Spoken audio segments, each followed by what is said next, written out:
ہم نے عسکری نہیں سفارتی محاذ پر بھی بھارت سے جنگ جیتی۔ وزیر اعظم نے بھی پاکستان کا موقف بھرپور انداز میں پیش کیا۔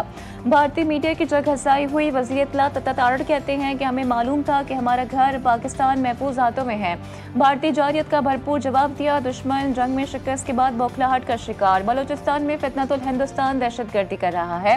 بھارتی دہشت گردی کینیڈا، امریکہ اور آسٹریلیا تک پہنچ چکی ہے۔ مٹھی بھر دہشت گرد ریاست پاکستان کا کچھ نہیں بگاڑ سکتے۔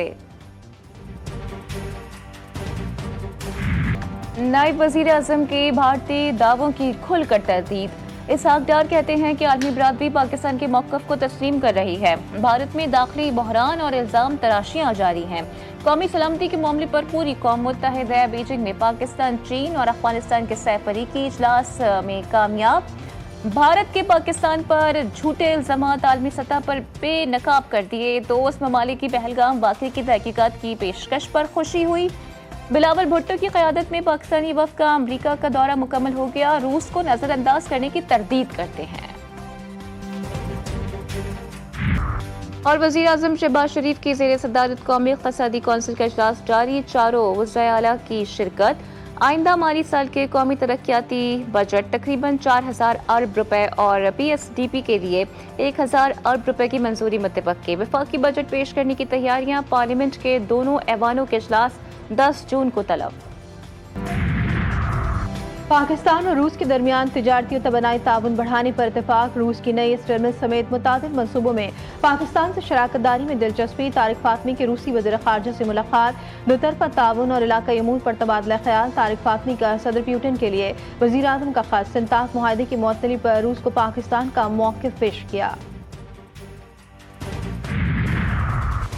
وزیر مملکت بلال بن ثاقب کی وائٹ ہاؤس میں امریکی عہدیدار سے اہم ملاقات۔ بٹ کوائن، ڈیجیٹل اثاثوں اور غیر مرکزی مالیاتی نظام پر تبادلہ خیال۔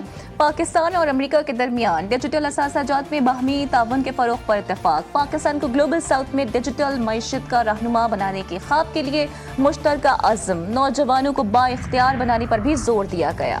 اپوزیشن لیڈر عمر ایوب خان کا اسپیکر قومی اسمبلی کو خط۔ اپنے خلاف دائر نااہلی ریفرنس کی قانونی و آئینی بنیاد، کارروائی کا مکمل ریکارڈ، مصدقہ کاپیاں، شواہد اور اسپیکر کی ضوابطیدی نظیر فراہم کرنے کا مطالبہ۔ تیسرے فریق کی درخواستوں کی وضاحت اور پارلیمانی شفافیت و منصفانہ عمل کے لیے فوری وضاحت کا تقاضا کر دیا۔ وفاقی وزیر داخلہ کی مولانا فضل الرحمان سے ان کی رہائش گاہ پر اہم ملاقات۔ ملکی سیاسی صورتحال اور پاک بھارت کشیدگی کے تناظر میں خطے کے حالات پر تفصیلی تبادلہ خیال۔ محسن نقوی نے جے کیو آئی صہبرا کی خیریت دریافت کی اور ان کے لیے نیک خواہشات کا اظہار کیا۔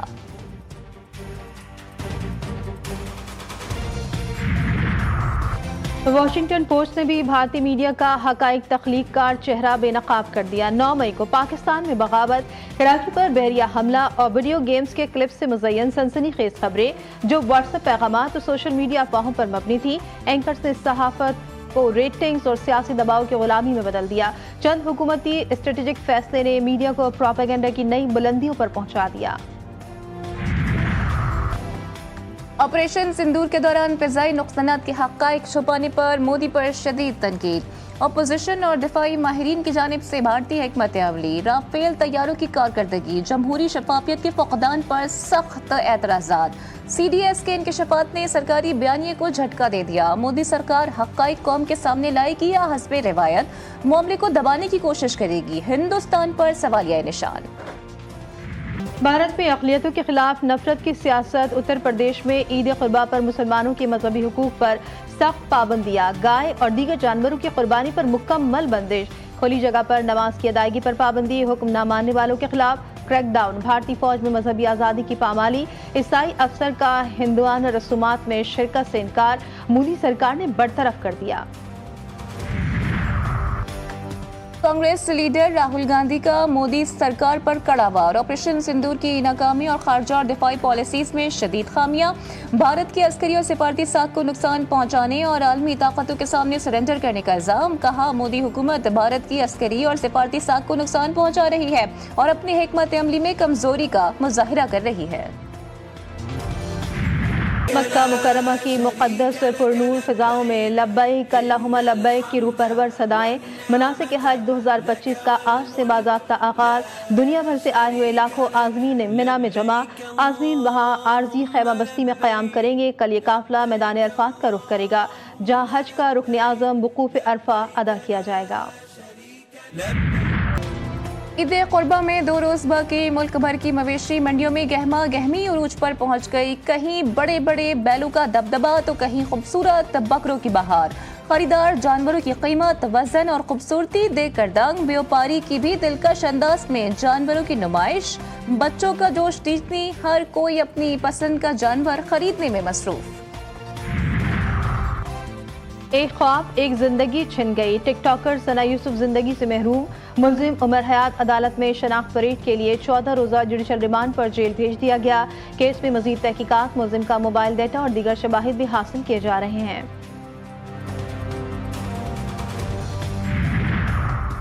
راولپنڈی میں ہمسفر ہی قاتل بن گیا. روات میں المناک سانحہ. شوہر کی تیسری بار منانے کی کوششیں ناکام. بیوی کا تیز دھار آلے سے گلا کاٹ دیا.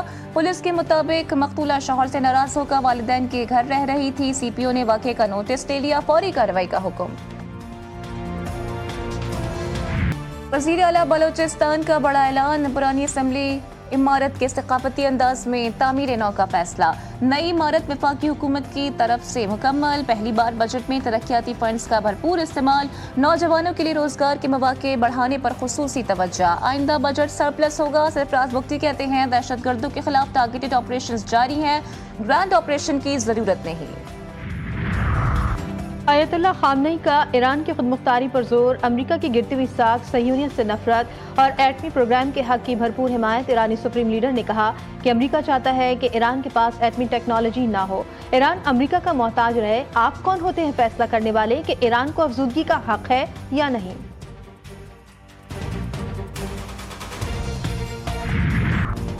ایلون مسک کی امریکی صدر ڈونلڈ ٹرمپ پر شدید تنقید. ٹیکس کٹوتی اور اخراجات کے بل کو گھنانہ اور مکروہ فعل قرار دے دیا. ایلون مسک کا کہنا تھا کہ ڈونلڈ ٹرمپ کی مالی پالیسی ناقابل برداشت ہو چکی ہے. بل کے حق میں ووٹ دینے والوں کو شرم آنی چاہیے.